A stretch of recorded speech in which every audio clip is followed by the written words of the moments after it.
ازاي قدرت اتخطى الاكتئاب؟ رحلتي مع الاكتئاب كانت حقيقي صعبة.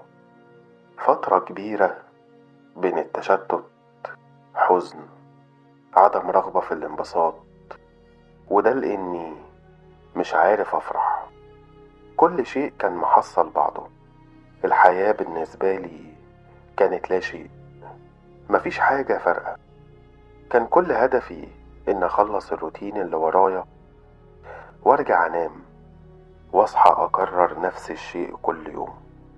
يمكن كانت متعتي الوحيدة هي النوم. ولما كنت أحب أغير الروتين، أنزل أتفسح، أشوف صحابي أو أروح سينما، كانت بالنسبة لي الأماكن الجديدة اللي بروحها زيها زي أوضتي تماما. مفيش أي شيء ملفت، نفس الإحساس ونفس عدم التفكير. وأنا قاعد مع صحابي أكني لوحدي، بضحك معاهم، بتكلم، بنصحهم، واللي يشوفني من بره يقول ده عادي، ما فيهوش اي حاجة. بس ورا الضحكة والابتسامة في وجع، في صرخة جوه القلب.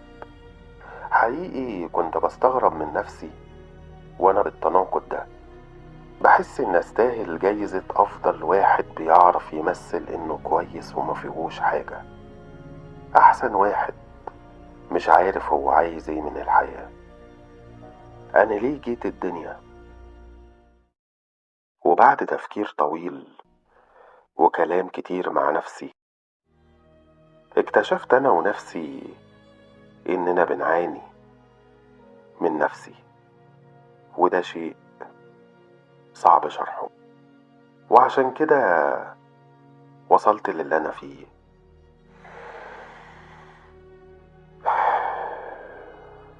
تعبان من نفسي. التعب النفسي مش بداية القصة، التعب النفسي هو آخر الصفحة، الفاتورة اللي بتدفعها بعد ما استهلكت روحك. كل شيء في حياتنا بندفع عليه فاتورة، كل شيء بيسيب أثر وبيسيب علامة. الحزن بيسيب أثر، الوحدة، الفراغ، فقدان الشغف، كل شيء وأي شيء كنت فاكر إنك هتنساه بيتسجل بس وانت مش واخد بالك. ويجي يوم عادي تلاقي نفسك قايم وانت مش قادر تستحمل أي شيء. تبدأ تسأل نفسك أنا ليه تعبان كده النهاردة؟ والحقيقة انت مش تعبان من النهاردة، انت بس اكتشفت انك تعبان بقالك زمن. الإنسان ممكن ينهار بسبب كلمة بسيطة، يعيط بسبب كوباية اتكسرت، أو ينفعل بسبب سؤال عادي، واللي حواليه يفتكروا إنه بيبالغ في رد الفعل. لكن الحقيقة إن القصة مش في الكوباية ولا السؤال ولا الكلمة، القصة كلها في الفاتورة. إنك بتوصل لمرحلة من كتر التراكمات ما بتبقاش عارف تقول إيه ولا إيه. مفيش كلام عندي يقدر يوصف ربع الشعور، مفيش. بقيت بقول يا رب بس مش عارف اقول ايه. بس اللي متأكد منه ان ربنا عالم باللي انا عايز اقوله. يمكن اكتر سؤال كنت بسأله هو ليه ربنا ما بيستجيبش لدعايا؟ ليه وهو شايفني بتعذب؟ ليه؟ لحد ما في مرة صحيت من النوم على صوت راديو جاي من بعيد، على جزء معين من الآية الكريمة: إن الله لا يغير ما بقوم حتى يغيروا ما بأنفسهم. حسيت إن دي رسالة ليا، وفضلت ترن في ودني طول اليوم لحد ما لقيت نفسي بقول لها إن أنا المسؤول إني أوصلها للتعافي.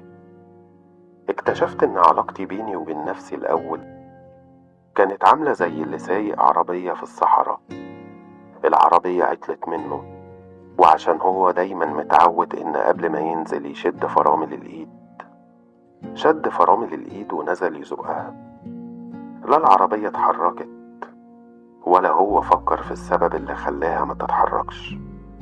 وفضلت كده وقت طويل بحاول وعافر ومفيش نتيجة، لحد ما تعبت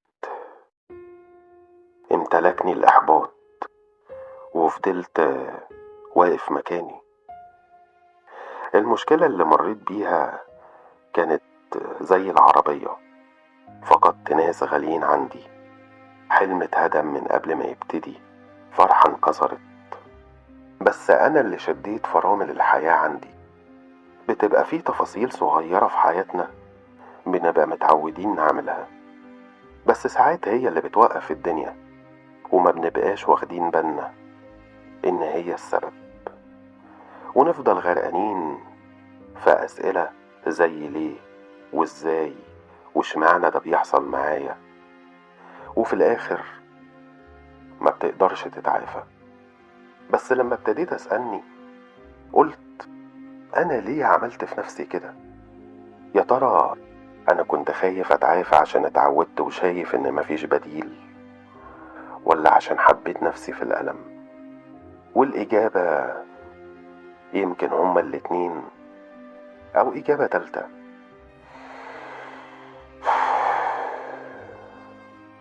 مش عارف.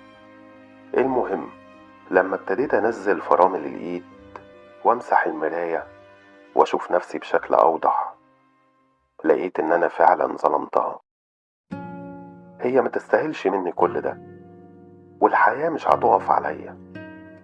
دي الحياة وأنا مبسوط، ودي الحياة وأنا متضايق، دي الحياة لو نجحت، ودي الحياة لو فشلت، دي الحياة لو أنا موجود، ودي الحياة لو أنا مش موجود. عادي، مفيش شيء هيتغير، الحياة بتكمل، بس أنا اللي واقف مكاني، ويا إما أمشي معاها يا إما هي اللي هتمشي عليا. بس الحمد لله إني فهمت الإشارة، مع إن ربنا كان بين الوقت والتاني كان بيبعت لي إشارة، جملة بسمعها من ناس بتتكلم في الشارع، كلام عدى قدامي وأنا ماسك التليفون، مشهد من فيلم، بس أنا اللي ما كنتش واخد بالي من الإشارات اللي بيبعتها لي ربنا. وحقيقي العقل لما بيفرمل بيخلي صاحبه ما يشوفش قدامه، ما يفهمش الإشارات اللي بتجيله. اتكسفت من نفسي لما افتكرت ان انا كنت بتضايق وبسأل هو ليه ربنا ما بيستجيبش لدعايا، وليه سايبني اتعذب، مع اني لو كنت فكرت شوية وقتها كنت هعرف ان ربنا اللي مش بيستجيب دعايا في نفس الوقت هو برضو ربنا اللي مش بينزل عليا عقابه في نفس الوقت اللي بغلط فيه. فعلا ربنا كبير ورحيم. ربنا خلقنا في الدنيا بندور على السعادة، كلنا عايزين سعادة، بس فين هي السعادة؟ السعادة هي لما تفهم نفسك وتفهم ان النهايات فيها ساعات بتبقى بدايات لحاجات تانية احسن، وان الرضا والصبر على الابتلاء هما فعلا مفتاح الفرج.